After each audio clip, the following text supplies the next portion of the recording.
Olá, bem-vindos, bem-vindas ao podcast Pela Ordem ou Pela Ordem Podcast, uma iniciativa da Escola Superior de Advocacia do Estado do Rio de Janeiro, da ESA.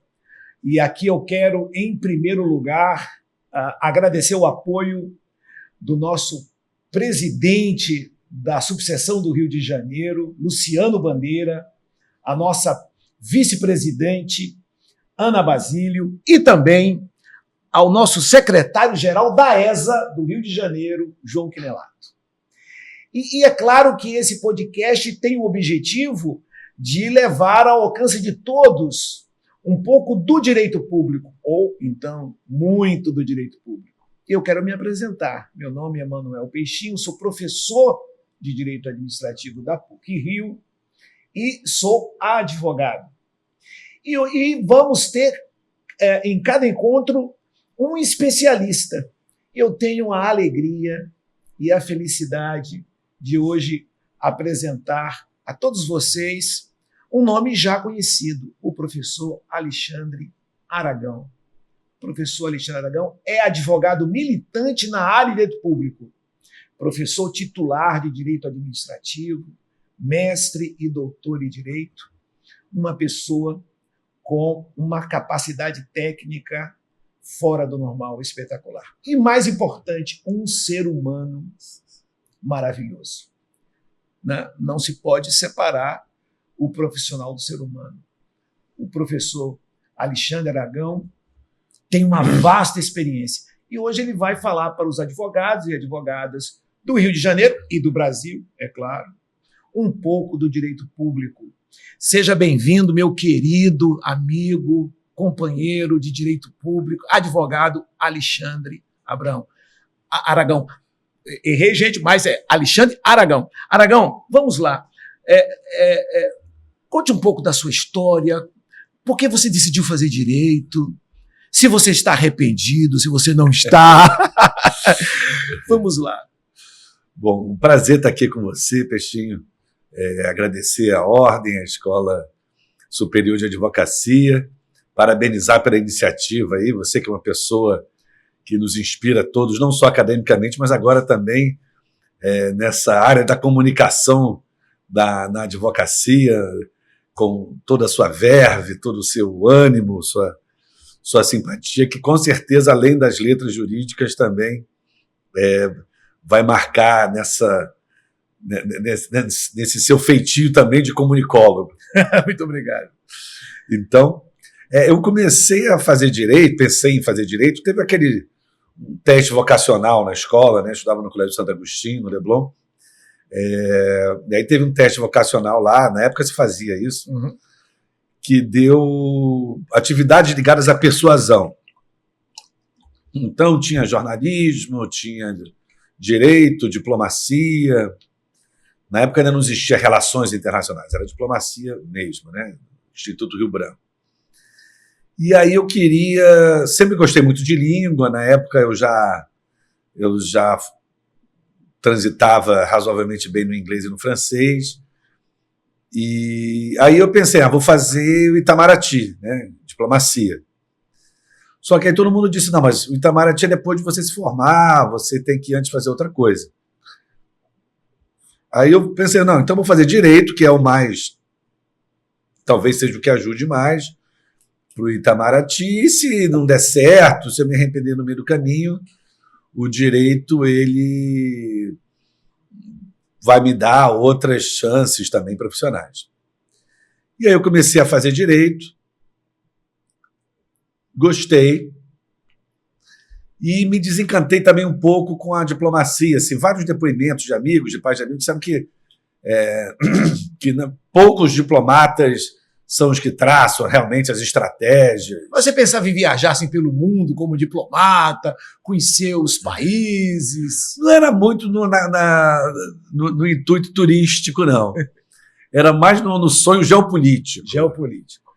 Assim, de traçar grandes estratégias do Brasil, de grandes reuniões decisivas. Que ano foi esse, mais ou menos? Assim? 1986, final dos anos 80. E época da abertura. E então eu tinha essa fantasia assim, com a vida diplomática, né? Mas depois eu conversando com amigos meus que eram filhos de diplomatas e outros que estavam pensando também, começaram a dizer, cara, isso é muito, assim, é 1%, assim, que a grande maioria está carimbando lá consularização, vendo passaporte perdido, né? Aí eu me desanimei um pouco com esse objetivo inicial de ser diplomata e, concomitantemente, comecei a ir me animando mais com o direito. A primeira metade da faculdade eu fiz de uma maneira muito tranquila. Você estudou na UERJ, né? Na UERJ. Na UERJ. Graduação na UERJ. Comecei de uma maneira muito tranquila, curtindo bastante a vida. O movimento estudantil também participava? Sim, eu fui do CALC, né, do Centro Acadêmico Luiz Carpenter, quase durante a faculdade toda, e participei organizando vários encontros nacionais de estudantes de direito, encontros regionais de estudantes de direito. Na época não tinha as atléticas, que praticamente tomaram lugar dentro do movimento estudantil, mas foi uma vivência muito boa essa parte do movimento estudantil. Tenho grandes amigos, até do direito administrativo, até hoje, professores da USP, como Marcos Pérez, Florana Azevedo Marques, e o Leo Bosco, o Gride Pedrosa, sim. Vários amigos de várias universidades do país todo que eu conheci no movimento estudantil. Então foi uma experiência muito boa e muito frutífera até hoje, pessoalmente, academicamente. Estudávamos muito visões alternativas do direito, o direito achado nas ruas. Não havia internet, né? Não havia. Biblioteca, não livros. Tem que situar, não tinha nem internet, nem celular. Nem celular, não tinha nem internet, nem celular. Ia para a biblioteca, comprar livro ou ler os livros na biblioteca. Muito tirar xerox. Grupos de estudos. Fiz aquele curso com o Miguel Presburger, o Miguel Baldez. Sim, o Direito Achado na Rua. O Direito Achado na Rua. Maravilha. O IAJUP, o Instituto de Assistência Jurídica Popular. Sabia que ainda tem o direito, há textos ainda do Direito Achado na Rua. Então, abriu a sua cabeça. Esse movimento abriu a sua cabeça. Foi. E aí começou a me colocar também. Nessa época eu ia muito a seminários, assim, muito a seminário. Ligados ao movimento estudantil, mas também fora do movimento. No Rio de Janeiro, fora do Rio? No Rio de Janeiro, fora do Rio, muito seminário. Tinha um que era de um juiz, esqueci o nome dele, que era Justiça, ele tinha até um livro periódico. Sim. James Stubenschlag. Isso, que fazia grandes eventos na Glória, no Hotel Exato. Glória. Enchiam os eventos, repletos de pessoas. Era um evento do James Stubenschlag, assim, minha homenagem a ele. Assim, sim. Praticamente não conheci pessoalmente, mas fui em quase todos os eventos que ele organizava. E ele era um juiz e resolveu entrar nessa área de eventos e organizava eventos sensacionais. Assim, coisa que não existe mais hoje. Com todos os juristas de todo o Brasil. Todos os ramos. E de fora. De fora. O Raul Zaffaroni vinha aqui direito. E diferentemente de hoje, né, que são eventos curtos, né, eram eventos de uma semana inteira. Sim. Segunda a domingo. E todo mundo concentrado, porque não tinha internet, não tinha todo mundo celular, concentrado, nada, não tinha ninguém que ia para o trabalho e voltava, não. A pessoa ficava uma semana ali. E eram todas as áreas do direito. Sim, direito civil, direito constitucional, direito tributário, direito penal. Penal, processo, penal militar, né, família, tinha tudo. Tributário. Então foi assim. E o Hotel Glória era uma maravilha. Quando existia o Hotel Glória, grande, com a capacidade imensa. E uma coisa importantíssima, assim, era aberto para perguntas. Não tinha esse negócio de pergunta encaminhada só por escrito, ou só os debatedores da própria mesa participavam, né? Assim, era O todo cara tinha que mundo- saber para responder ao vivo ali na hora. E quem quisesse perguntar ia lá na frente, No pegava o microfone, microfone eu e me falava, lembro, eu participei também. né? E cada palestra era de 1 hora. Não é que nem hoje, cada um fala 15 minutos, depois uma rodinha de debate. E acabou, E era acabou. 1 hora. Isso, inclusive, Peixinho, é um negócio que... Não havia PowerPoint também, não. Era Não na havia garganta. PowerPoint, ninguém fazia PowerPoint. Ninguém fazia PowerPoint. E então, assim, é uma coisa que, assim, que eu lamento e me causa muita estranheza. Como as coisas foram ficando mais complexas e essas experiências acadêmicas foram ficando mais superficiais. Sim, verdade. Né? Hoje você assim, não tem nenhum seminário mais geral. O mais geral que teve parou alguns anos, que era do Paulo Modesto, que era de direito público. Sim. Que tinha um dia constitucional, um dia tributário e um dia administrativo. E mesmo assim faz anos que não tem. Então hoje não é nem congresso, tem o IAB, né? Nós participamos, faz o congresso de direito administrativo, mas hoje assim é o congresso sobre concessão, né? Daqui a pouco é o congresso sobre a contagem do prazo da concessão, né? Tudo muito específico e raso, né? Com algumas exceções, claro. Então isso foi uma parte importante na minha formação, aí, esses seminários, assim, sinto muita falta. Seminários gerais, profundos, longos. Isso no primeiro, segundo ano, você já participava já de direito, que era ano, né? Primeiro, segundo ano, terceiro ano, quarto ano, quinto ano. E outra coisa, eram seminários que era manhã, tarde e noite. Sim. Né? Começava 8 da manhã, meio-dia, aí voltava 1 da tarde, 1 às 6, aí depois de 7 às 10. Assim. Da noite. E todo mundo ali. E todo mundo ali, participando. E, então foi uma época muito frutífera nesse sentido. Agora, quando chegou na metade da faculdade, aí me deu, não, tipo, agora é para valer. Assim. Aí começou a me dar uma preocupação profissional. Lá pelo segundo ano, terceiro ano. Início, bem na metade mesmo. 2 anos e meio. 2 anos e meio. Que era anual, né? Então você fazia o primeiro ano, não era de não, crédito. A UERJ já era crédito? A UERJ era crédito. Olha. Era semestral. Na PUC era 1 ano, segundo ano. Aí eu pensei, não, então agora meus pais funcionários públicos, e não eram funcionários públicos, juízes, promotor, minha mãe é assistente social, meu pai jornalista. Então, assim, na vida classe média, mas não tinha indicações, nem dinheiros para... Quer dizer, é importante, né? A sua família não veio de um escritório de advocacia grande, ou seja, você teve que batalhar do zero, né? Desculpe até interromper, mas já interrompendo, é importante que todos acompanhem e vejam, porque há um desalento, né? Se eu não tiver um pai, um irmão, né, um sobrinho, alguém assim que possa me indicar, um parente de um modo geral. Não, o seu pai era jornalista e sua mãe é assistente social.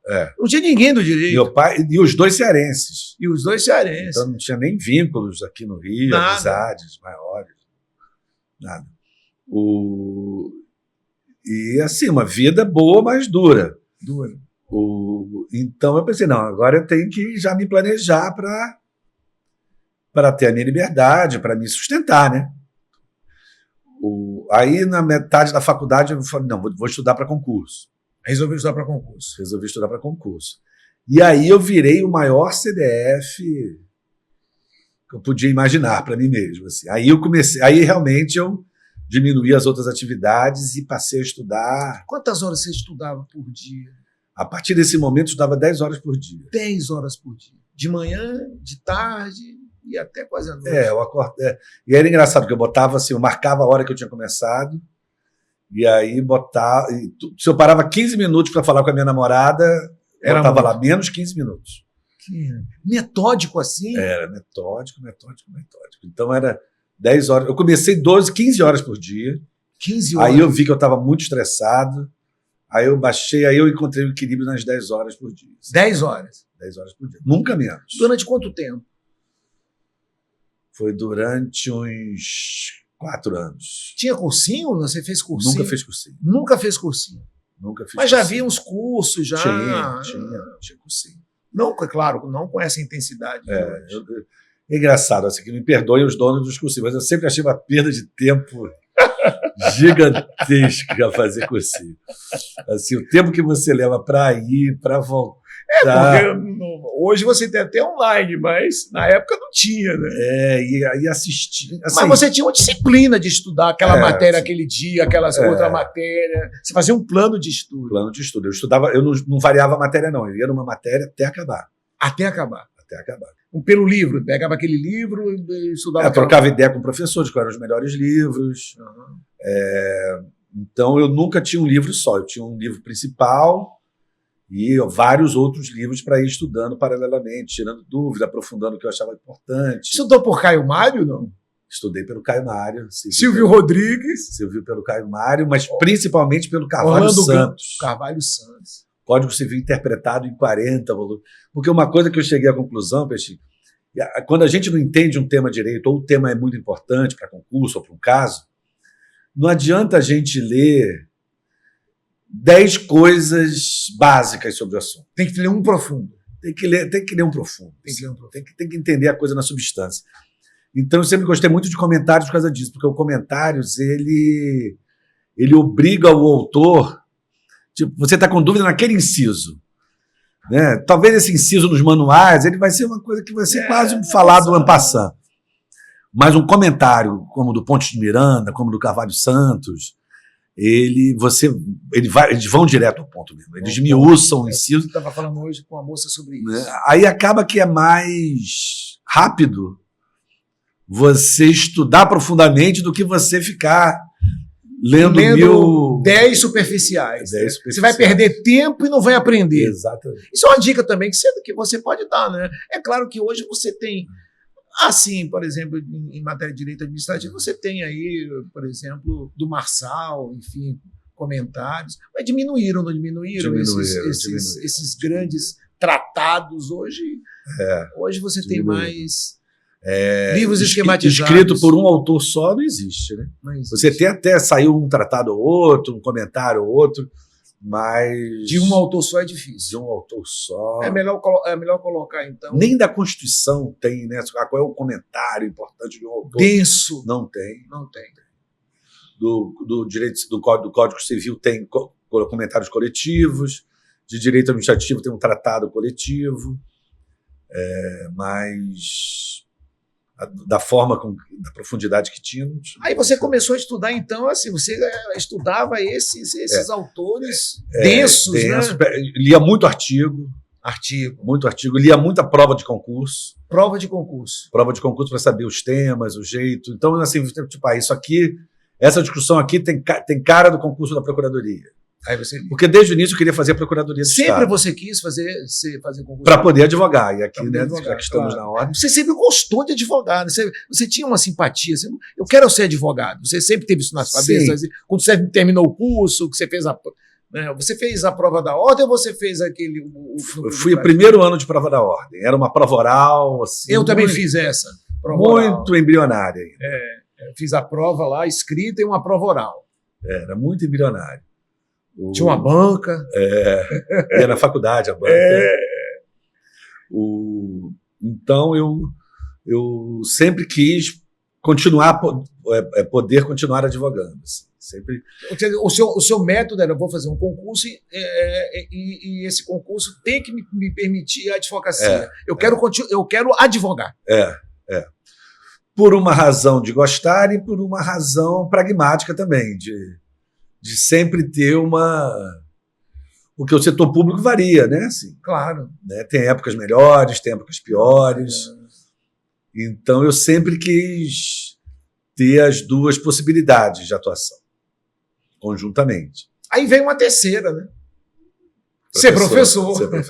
Mas você vai falar daqui a pouco. Aí você terminou a faculdade? Aí terminei durante a faculdade, eu já estava assim.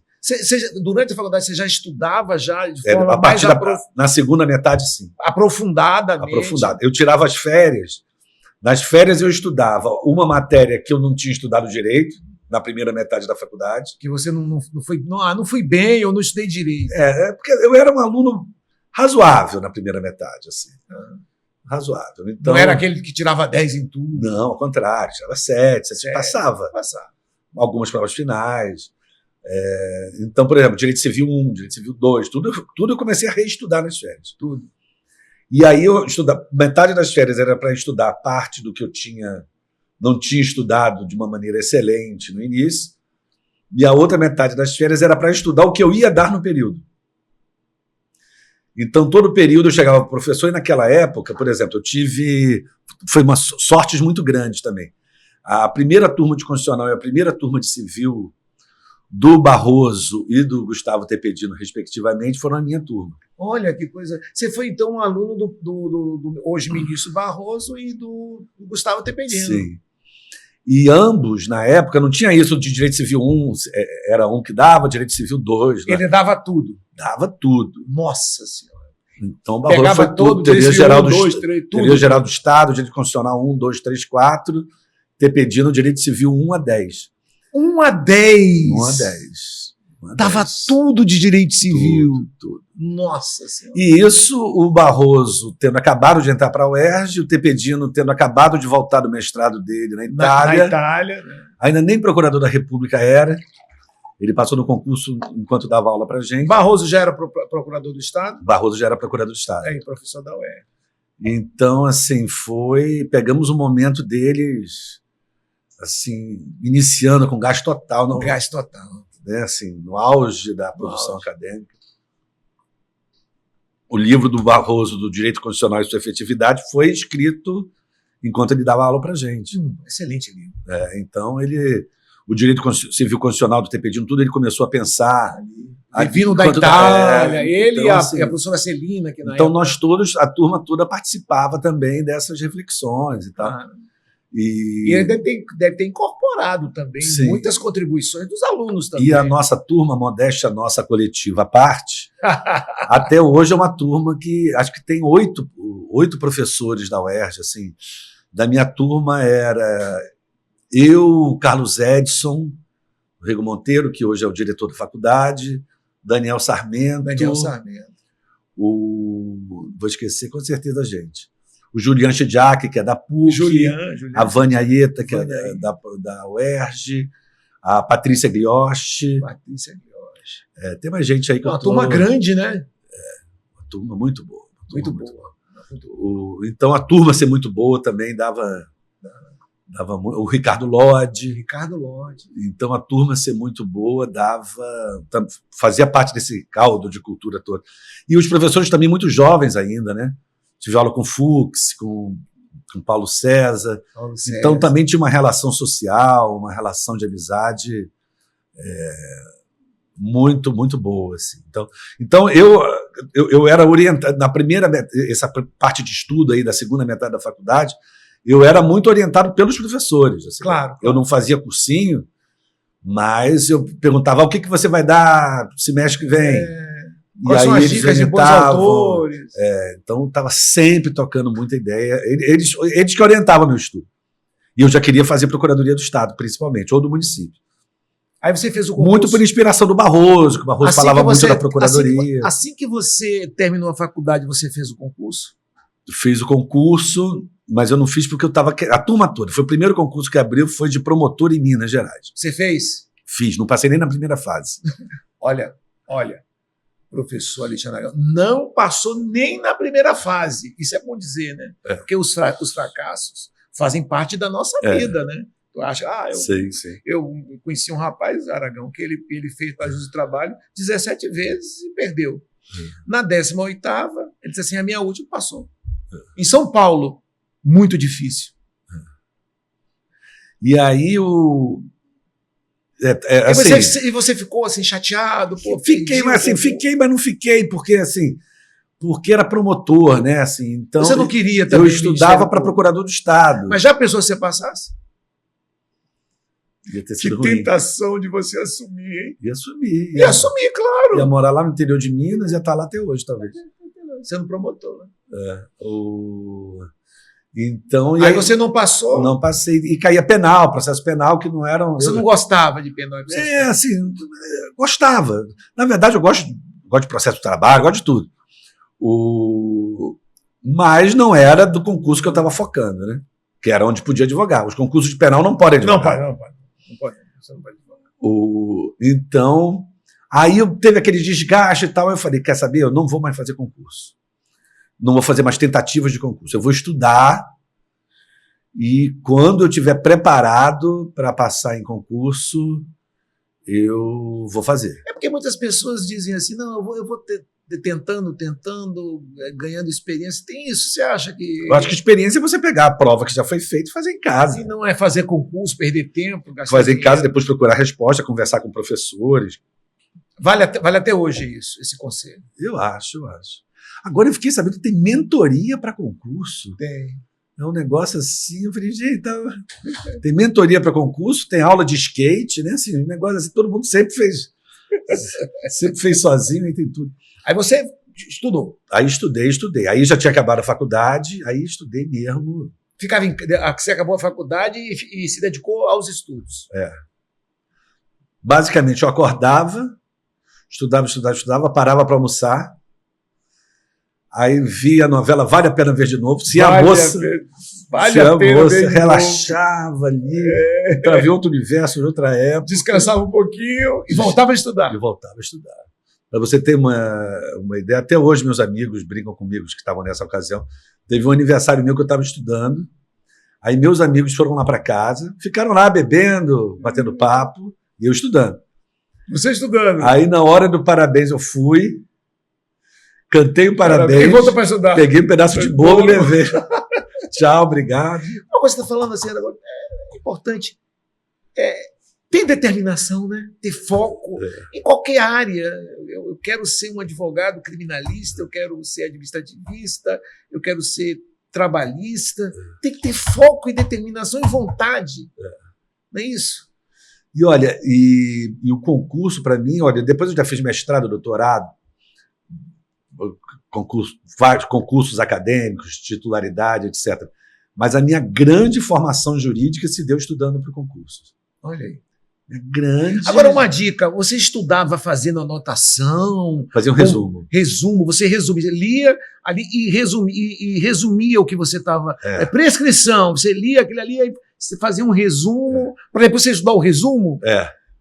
E para fixar, né? Fixar na mente. Você escrevendo, você fixa mais. Não, eu já. E é escrever na mão. A mão, né? A mão. Escrever na mão. Porque na época também era difícil, laptop, computador ainda estava no início ali. E aí, às vezes, ia dormir pensando, né? Nossa, não lembro nada que eu estudei hoje, né? Vai lembrar. Bom, às vezes acordava no meio da madrugada, tipo, com dúvidas jurídicas. Sonhava muito com questões jurídicas. Você estudava, ia dormir, acordava, eu sonhei.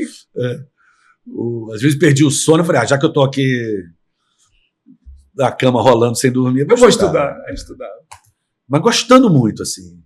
Pois é, você gostava de estudar. Né? Porque assim, tem aquela pessoa que diz assim, não, eu estudo, mas eu não gosto. Não vai passar, não. Não vai não, né? Tem que estudar. Né? Ou vai passar para um concurso mais fácil. Ou então vai, por exemplo, não vai ser um bom advogado, né? Porque eu sou advogado, mas não gosto. Você acha que tem chance de alguém que, por exemplo, advogar e não gostar de advogar? Não tem, né? Não tem, não, né? Não vai se dedicar. Não vai ser feliz, né? Não vai ser feliz. É isso. Não vai ser feliz. O Barroso, que no discurso da nossa formatura, que ele falou, não, vocês pensem muito bem no que vocês vão fazer, porque a nossa vida não é fim de semana, a nossa vida não é namorando, a nossa vida é na nossa rotina, e a nossa rotina é em grande parte do nosso trabalho. Então, se a gente não tiver uma rotina que a gente goste, de um trabalho que a gente goste, muito difícil ser feliz. Você vai viver estressado para, no final do ano, poder viajar um mês para algum lugar. Então, Aí você, então, qual é o primeiro concurso? Como é que você fez da Procuradoria? Aí eu passei um ano e meio estudando. Um ano e meio? Um ano e meio estudando sem fazer concurso nenhum. Mas abriram concursos, enfim? Abria, mas eu achava que eu não tinha chance, não fazia. Eu falei, não vou ter esse desgaste. Porque para mim o tempo era muito precioso. Assim, você ir se despencar para passar um dia, voltar para fazer um concurso que você acha que não tem chance, você não ia. Eu estudava. Aí chegou num ponto que eu falei, não, agora eu vou. Agora eu já estou sujeito à sorte. Uhum. Senão, não que eu vá passar. Mas agora, se eu tiver sorte, eu passo. Se eu tiver azar, eu não passo. Porque eu estou preparado. É. Você tinha consciência que estava preparado. Estou com chance. Estou com chance. Ainda não me achava preparado. Não. Tem chance. Tem chance. E aí, aí surgiu um concurso da Procuradoria do Estado do Rio de Janeiro e um concurso da Procuradoria do Estado de Santa Catarina. Você fez para os dois? Fiz para os dois. Aí passei nos dois. Passou nos dois. Passei nos dois.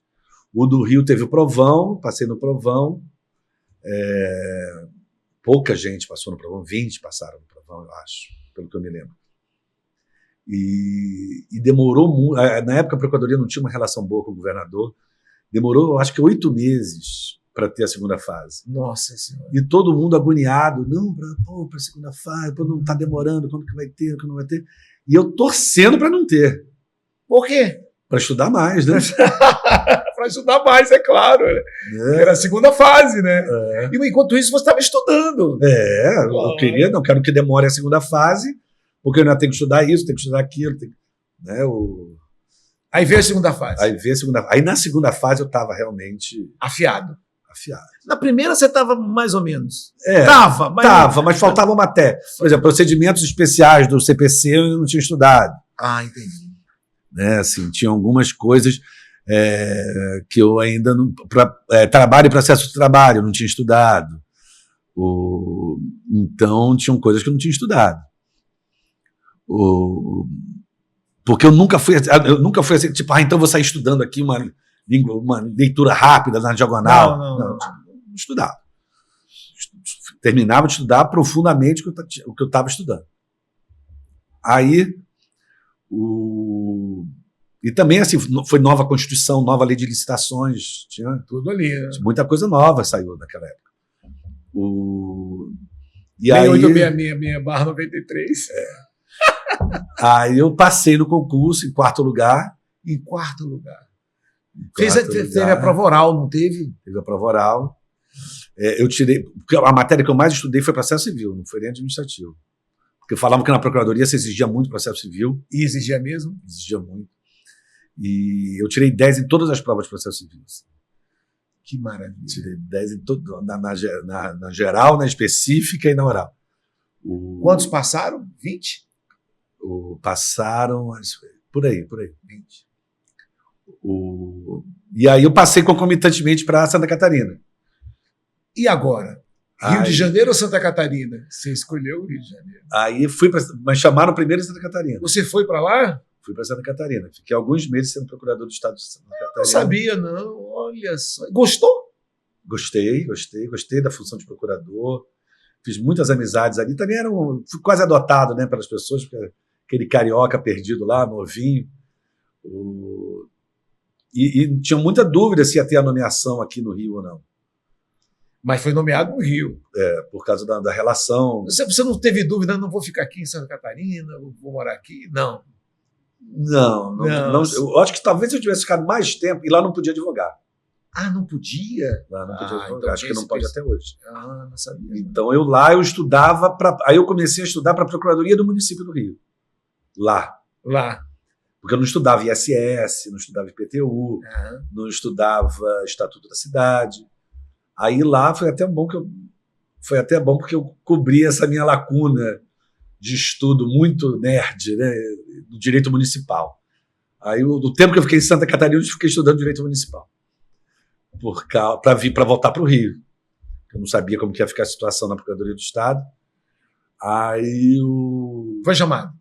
Aí um dia me ligam para lá. Aí você pegou as coisas. Quem me ligou foi até o Renan Saad, que hoje é Procurador-Geral do Estado. Ele falou, não passou. Ele foi o primeiro lugar do meu concurso. Aí ele me ligou, fomos nomeados, tomei um susto na hora. Um lado meu não gostou, assim, tipo, tá tão bom aqui e tal. Mas eu fui. Agora, depois, tudo bem, você aí agora é procurador do Estado, e aí você começou a advogar também, assim, imediatamente, ou logo depois? Não, aí claro que o procurador é advogado, mas o advogado também... Foi até curioso que quando eu comecei a trabalhar na Procuradoria do Estado, eu não sabia, eu não tinha prática nenhuma. Zero. Porque eu também não estagiei, eu só fiz o estágio da faculdade, o escritório modelo. Era só teoria. E Na cabeça era só teoria. E mal e porcamente, assim, com muita ajuda de amigos e amigas. E na procuradoria exigia uma atuação, né, prática ali, como advogado. Para você ter ideia, eu comecei com o Roberto Duarte Buter, que foi defensor, depois foi procurador, grande amigo. E aí, na divisão lá que o chefe pôs, eu era os processos pares e ele os ímpares. E aí eu cheguei, não, tudo bem. Agora, onde que eu vejo o número do processo, da capa do processo? Ele é aqui. Então, você fazia audiência também? Não tinha audiência. Eu fazia inventário e execução fiscal. Inventário e execução fiscal. Mas tinha aqueles que fazem, né, audiência. Era outro, porque eu fui para Niterói. Assim, tá. Eu não fiquei na capital. Execução fiscal e? Inventário. Meu Deus do céu. Execução fiscal e inventário. Responsabilidade, né? Fazia direitinho. Aí foi pegar na prática. Eu fui pegando. A prática é o mais fácil de se pegar. Teoria, não. Teoria é transpiração e é tempo. Agora, você continuou estudando, porque você escreveu quantos livros, Aragão, você tem?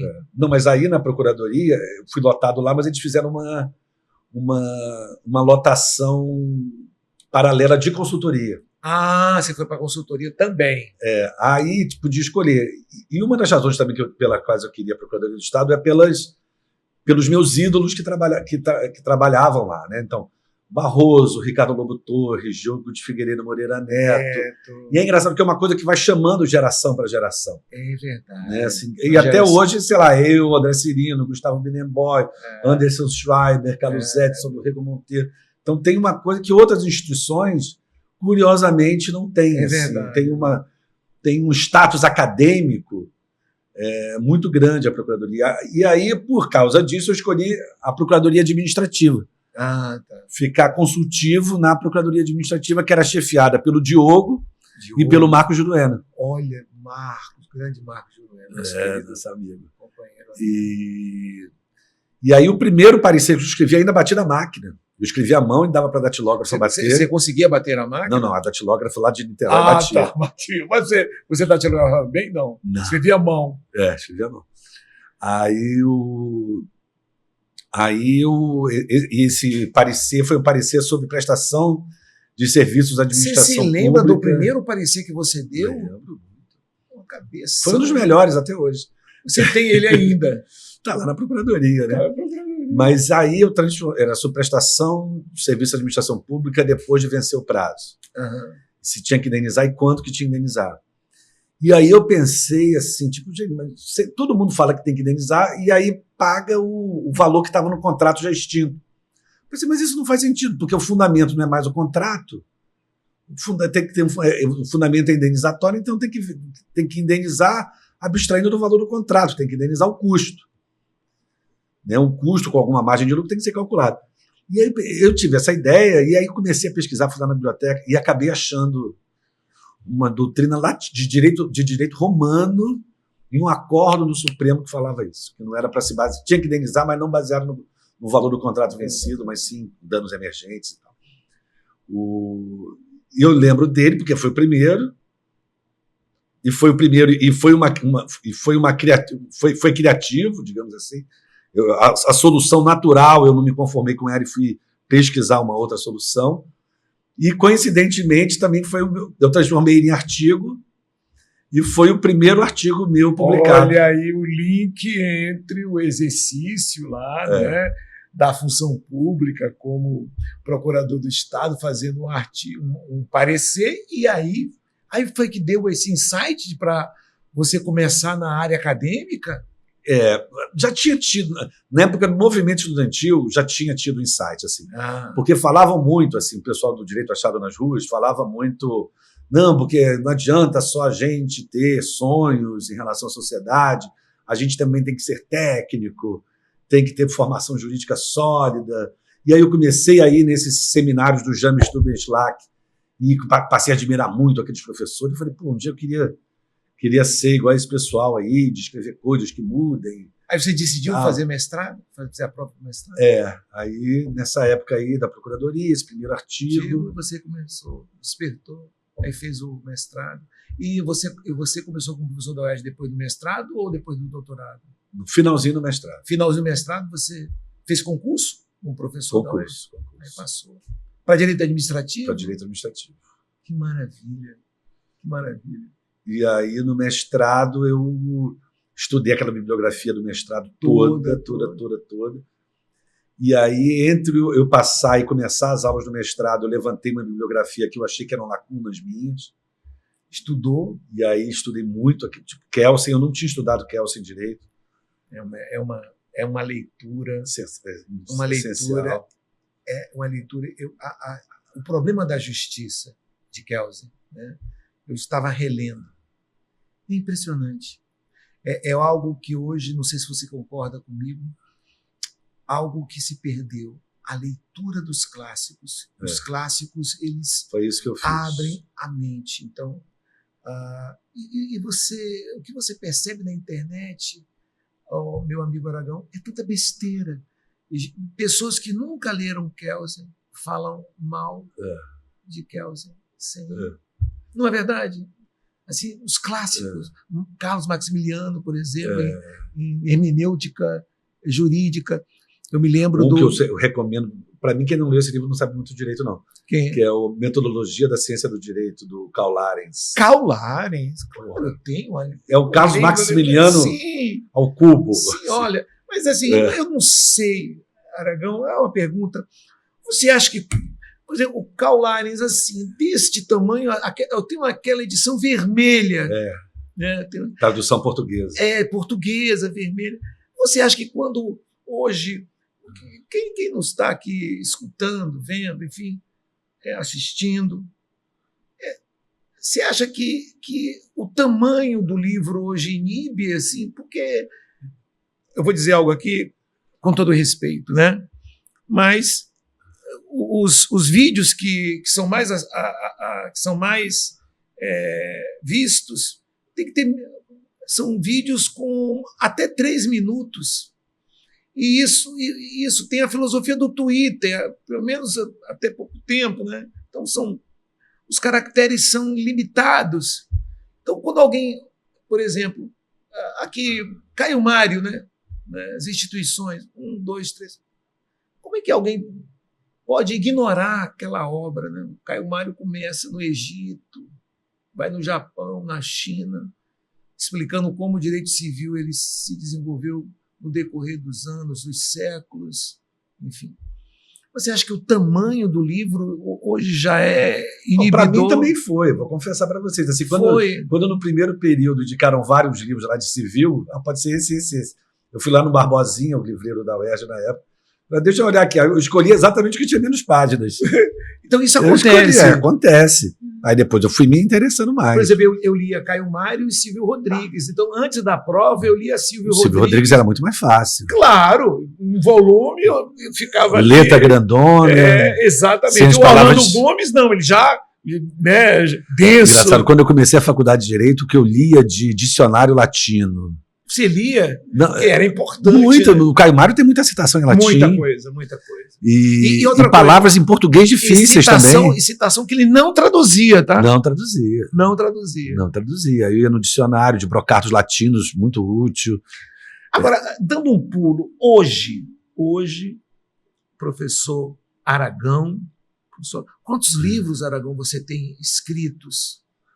Individuais meus. Individuais. Autonomia universitária, agências reguladoras, direito dos serviços públicos, empresas estatais e exclusão de licitação nas estatais. Nossa, que são os mais recentes, né? E direito do petróleo e do gás. Petróleo, do gás. São 6. Artigos, você não vai se lembrar que são centenas. Livros também, coletâneos, muitos. Hoje você assim, jovens advogados que estão aqui, né, advogadas, advogados, alguns que estão desanimados, em tese, hoje, você não precisaria estudar tanto. Você chegou a um... Né, não gosto de falar patamar porque lembra o Flamengo, né? Eu sou vascaíno, então eu não gosto de falar. Mas você chegou num nível de um advogado bem-sucedido, etc. Mas o que você diria hoje? Você continua estudando, né? Eu sei que você escreve, você tem que estudar muito, você continua estudando muito. Mas o que você diria para o advogado e para a advogada hoje, assim, que está começando ou que está desanimado? O que você diria para ele? Eu diria o seguinte, e para o estudante também. Para o estudante que está começando e tem um desafio de uma prova dificílima da OAB, muito difícil, né? A reprovação é, sei lá, depende da área, mais de 70%, 80%. Eu diria assim, que sem estudar não tem solução. Tem não, né? É que nem... Não tem solução mágica, assim. Não tem dica, não tem macete. Lógico, o macete e os macetes são muito construídos individualmente.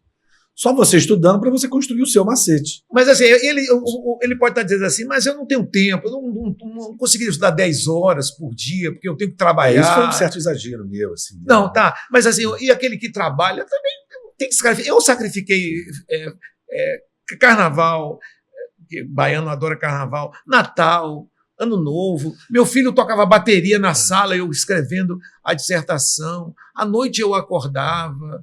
Daniel Sarmento, ele levava livro, enquanto ele esperava o elevador, ele lia. Ele lia. Eu lia o livro assim no ônibus. Eu pegava um ônibus assim e tinha livro do ônibus. Assim, impressionante, assim, uma coisa. Não, tem como estudar. Tem, né? Pode não ser desse exagero todo, que eu acho que eu fui até me cercar de todas as possibilidades.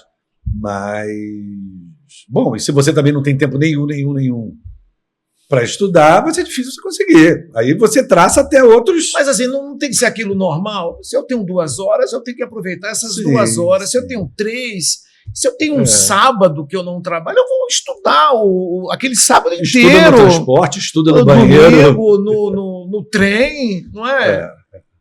Eu vou estudar, eu acho que isso aqui é importante. E é importante assim, a gente despertar curiosidades dentro da gente.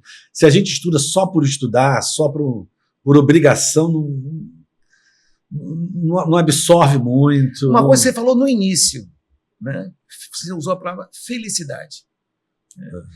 Eu fiquei pensando aqui, você falando, eu olhando para você, pensando, tem que gostar, tem que se sentir feliz, né? Não adianta ser vítima ou colocar a culpa no outro, né? Ou seja, você tem que gostar daquilo que você faz. E às vezes, lógico, que você não está acostumado a estudar, você começa a estudar, fica uma coisa... É que nem fazer exercício físico, né? Você não... Acho que ninguém que nunca fez exercício físico começa a fazer exercício físico gostando de fazer exercício físico. Não, claro, obrigação. Né? Mas depois você pega o embalo e começa a gostar. Aproveitando, aquele advogado ali do juizado especial, da vara cível, aquele advogado daquela comarca pequena do interior, enfim. Se ele estudar, ele vai ser um advogado melhor, certo? Com certeza. Porque eu sou um prático. Isso não existe, não é? Não existe. Até porque é muito importante você ter o conhecimento, a solução para os problemas práticos, eles estão muitas vezes, não é no tema direto que você está tratando, ele está na periferia desse tema. Aragão, algo que hoje existe e que na nossa época não existia, né? A internet, né? Hoje você consegue acessar textos do Aragão, textos dos grandes professores, livros escritos que estão, né? Não falando daqueles que são fraudados, não, aqueles que estão no domínio público, artigos, dissertações, teses de doutorado. Se você souber hoje uma língua, você acessa, mas se você não souber, tem a tradução automática. É mais fácil estudar hoje. Na nossa época, que começamos a biblioteca, você tem que comprar os livros, né, tirar xerox dos livros. Na PUC sempre tinha uma galeria de, né, enfim, diversas lojas para xerox. Né? Então, hoje está mais fácil. Mas eu ficaria aqui até amanhã, né? Eu posso ficar até amanhã, gente? Estou aqui Mas eu deixo agora a sua palavra final aí aos estudantes, que eu esqueci, que são importantíssimos, aos advogados, às advogadas, aqueles que estão desolados, desanimados com a advocacia. A gente sabe que a advocacia é difícil, você sabe, né? Para um quantitativo muito significativo, né? Mas eu acho que o que a ESA está fazendo, que o professor, o secretário-geral, o professor João, né? O apoio do Luciano Bandeira, o apoio da nossa vice-presidente, né? Ana Basílio, enfim, os conselheiros todos, apoiando essa nova ESA que pretende universalizar, né? Ainda mais, né? a educação. O que é que as suas palavras finais aí, o que é que você diria para os estudantes, os advogados, as advogadas que estão entrando agora, que estão querendo mudar de área, sair do direito civil, que se apaixonou pelo direito administrativo, a gente espera, ou outra área qualquer? O que é que você diria? É o seguinte, Peixinho, eu acho, até na minha experiência dando aula na graduação, uma coisa que eu senti assim, né? Antes tinha um grupo de excelentes, um grupo de pessoas com muitas deficiências e um grupo intermediário. Ao longo dos anos, das décadas já, o que eu tenho a impressão de estar constatando é a diminuição do número intermediário. É o número intermediário virando o número, indo para o... Pouca parte do intermediário foi para os excelentes. Os excelentes continuam lá, sei lá, uns 7%. Mas os intermediários estão caindo muito. Estão perdendo muito números para os mais deficientes. Então, eu acho... E isso é uma solução de estudo. Não tem outro... E estudo é pegar livro e ler o livro. Não tem outro... Outro dia eu vi uma banca de jornal, resumo de direito administrativo, uma folha desse tamanho. É verdade, existe. O negócio é risível, né? O vadimeco. Aí você vê, hoje tem muito mais lei, tem muito mais diploma, e o vadimeco é desse tamanho. Na nossa época, né, tinha um vadimeco de processo civil, sim, um vadimeco claro, de processo penal, de penal. Então as coisas estão maiores, estão mais complexas, e o aprendizado está se estreitando, assim, Então, assim, não tem jeito. Assim, eu acho que escolher alguma área que goste, o mais importante é gostar, e aí estudar. Porque estudando, naturalmente, convivência com um colega, na entrevista para um trabalho, num escritório, na própria convivência com os promotores, com os juízes, vai se destacar mais. Com certeza. Então, eu acho que, assim... mais ou menos, e até é um assunto que eu também conheço, né? É igual regime para emagrecer. Não tem é menos caloria, né? Não tem, o sucesso profissional, quando a pessoa não tem já 1000 entradas familiares, etc., é estudo. Não tem outro jeito. Olha, eu queria agradecer ao professor Alexandre Aragão. Eu sei que é um tempo corrido, é um tempo cada vez mais ocupado pelas diversas atribuições que você tem, por você ter a generosidade de ter disponibilizado esse tempo. Eu acho que a ESA tem essa função primordial de educar. E, é claro, não substitui, como nós aqui, né, como você acabou de falar, a solidão dos estudos, né? Ninguém pode estudar por nós. Né? Ainda que você faça um curso de 2, 10, 20, 30 horas, você precisa fazer os resumos à mão, digitando. Né? E o sucesso é estudar, e estudar é ler. Estudar é ler. Então, e ler também, não só o direito, como também outras literaturas. Jornal, né? Os noticiários. Muito obrigado, meu querido amigo, pela sua presença aqui, e eu espero que todos tenham aproveitado. Muito obrigado, Peixinho.